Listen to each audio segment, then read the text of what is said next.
This might quite possibly be the most important decision that you can make when it comes to starting your professional organizing business. So how do you go about picking the perfect name? Today, I'm going to be breaking down the first steps in researching and brainstorming the perfect name for your organizing business so that you can get started with confidence instead of feeling confused. That sounds good to you? Stick around and let's get into it. My name is Melanie and I'm your professional organizer and productivity consultant. What does that even mean?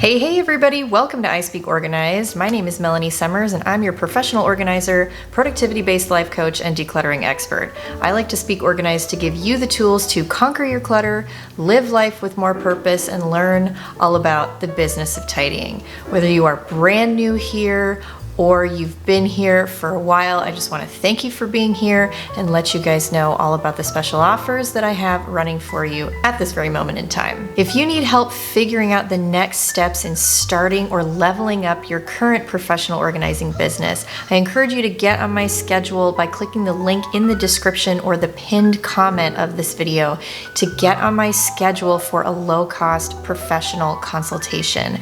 I sit with you for an hour. You can ask me any question. Nothing is off the table, and I will help you develop killer strategies in social media, finding the name for your business, what kind of business entity you want to form, pricing structure, how to find clients, all kinds of stuff. We talk about it all. So I'm here to help you. I'm definitely your gal when it comes to all things starting your pro organizing business or learning how to level up with strategy. Be sure to check out that link down in the description below and the pinned YouTube comment. Hurry up and get on my schedule before it fills up for the entire month. Those spots are going fast. And if you're not into spending hours on the business part of your organizing business and you'd rather focus on your clients, getting in and doing organizing sessions, I have my signature Pro Organizer Forms pack with 9 custom done-for-you forms that you're able to plug into a Canva account, customize to match your brand, and it will help you get paying clients faster. If you don't have a contract yet, if you don't have health and safety waivers, if you don't know how to present TAC plans for working on decluttering projects or space maps, things of that nature. I've got it all covered for you in my Pro Organizer Forms pack. Be sure to check out the link to that down in the description as well as the pinned comment. So the most important thing to understand about what I'm sharing in this video today is that it's not the be-all end-all of advice, and I encourage you to do some additional research and take your time marinating on some of the things that we talk about today to figure out what's going to be best for you, your business goals long-term, and what type of business you want to have. And so there's different strategies that you might want to think through as you go to brand or rebrand your business. And we'll talk about all of that in a moment. There are going to be exceptions to every point that I bring up. So again, just think through this as a starting point to brainstorm. This is an exercise that I do with most of my business coaching clients. And so we're going to walk through that today to kind of help you get your juices flowing and make a few smart key decisions along the way. The first thing that I always recommend to keep in mind when you're coming up with your name is to try and be clear over clever. And this is where a lot of people get tripped up because they want to stand out in the marketplace. And if we go for something that doesn't necessarily make sense and tell our audience or our customer exactly what it is that we do when they land on our website or social media, they're just going to get confused and leave. And so you don't want to confuse your audience or your customer base. You want them to know exactly who you are and what you provide for them as soon as they see or hear your business name. So don't overthink this, and we can do a really simple writing exercise to help give you a whole bunch of options to choose and play around with. And so what I usually do with my business coaching clients is sit down and come up with 10 ideas that you can go off of. And then take each of those 10 and see if you can dig a little bit deeper and try different variations of those 10 ideas. And ultimately, what we're looking for at the end of that is something that is clear and understandable for your customer, that has the least amount of words, and is easy to say, write, and read. So go clear over clever. If you have a really hard last name to say or to write down, avoid using something like that in your business name so that when a customer of yours goes to refer you to a friend, they can very easily remember the name, they can write it, they can say it, and you will get that referral business much easier. So this leads me into my next point. Should you use your own name in your business name? This is a question I get a lot. And it really comes down to a couple of things. First being, what type of business do you want to run? Do you want to have a business that can go and branch out and do other things besides organizing? Or are you only going to be running a professional home organizing business?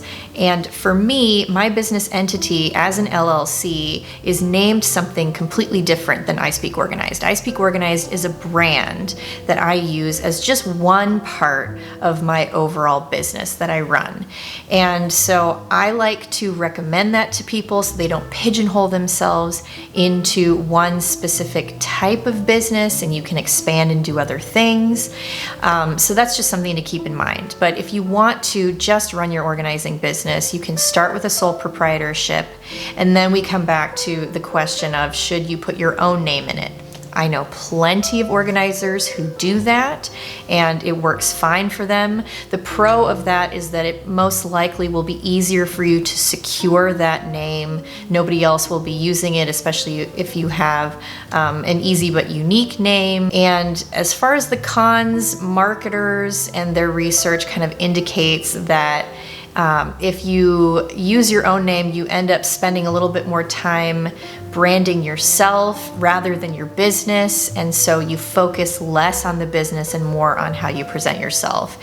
It's also, if you ever want to sell your business or transfer ownership, it is more difficult to do that if your personal name is attached to the brand. So those are just a couple of things to think about as you make that decision. You could also use a nickname or initials instead of your first or last name, and that can be a fun way to introduce your business on social media. It's a fun story. If it makes sense, you can sort of pencil that out, see how it looks, see how it's easy to say, and try that as well. The next key brainstorming piece of this is making sure that your name stands apart. And again, we're not talking about creatively or with the cleverness. We're talking about not letting your name be similar to another business, especially in the area that you'll be serving. And this is because if a business in your area has a name that is obviously the same or similar even to the name that you choose, they will already have a website, they will have social media, they'll have blog posts potentially, they may have been in business and have had it established for several years, which means that Google has had the opportunity to index and rank them. So if your name is even similar to the name of a competitor in your area, guess where all of the business that you might get is gonna go? Right. So we wanna make sure that we stand apart from competitors in our area and also stand apart from competitors on social media. And I really should start using a different word than competitor. We should call them community members because they're basically like coworkers. So coworkers instead of competition. Trust me, this industry is full of really cool, supportive people and you're gonna love it. So once you've Googled it and looked on social media, you need to do some official research. So hit up uspto.gov, which is the US Patent and Trade Organization, where you can check out whether that name has been trademarked. The worst thing you can do is choose a name that is legally trademarked by another company, because then they can sue you for using their name. So it's not super likely, but you just want to make sure that you haven't done all of this hard work and spent all this time and money just to have that happen. So check that out, make sure. Also go to your state's local business registration website and make sure that there isn't a state licensed business that uses that name. So those are really simple, easy things to do. You type it in the databases in the state where you live and the uspto.gov website. Make sure that there's nothing there and you are good to go. The last thing I want to mention to you, because it makes my clients feel so much better when we talk about this, is that you have full permission at any time to rebrand. So don't overthink it. You can start with something, and a year or two into the business, if it just doesn't reflect what you are currently doing, if the name doesn't fit, your colors don't fit, the website isn't quite right, those are all things that can be changed. And you can think of 100 different companies that we all know and love or have grown up with that rebrand periodically, and they come out with a new logo, or the colors change, or they even change a name. And so it just happens all the time. You are no different as a business owner. So pick something, again, don't overthink it. Just go through your basic due diligence.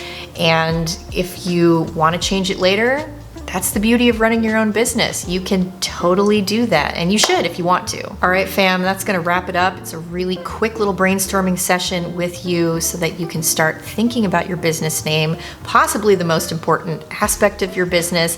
And if this has brought up a ton of questions for you, you wanna sit down and hash it out, you want an opinion from a professional in the industry, remember, I am here for you. You can head down to the description of this video or the pinned comment and get on my calendar to have a professional consultation with me. I'm happy to sit with you and brainstorm about this and really anything else that you need help with in starting or leveling up your pro organizing business. Don't forget to check out the Pro Organizer Forms Pack. That's also linked down below in the pinned comment as well. And if you got value out of this video, please smash that like button for me. And if you don't want to miss any of my new content that I pump out every single week to help you level up your organizing business, go ahead and tap that little notification bell so that you are notified whenever I post a new video. Beyond that, I hope you have a fantastic day. It's been an honor to have your time, and I will see you guys in the next one. Bye.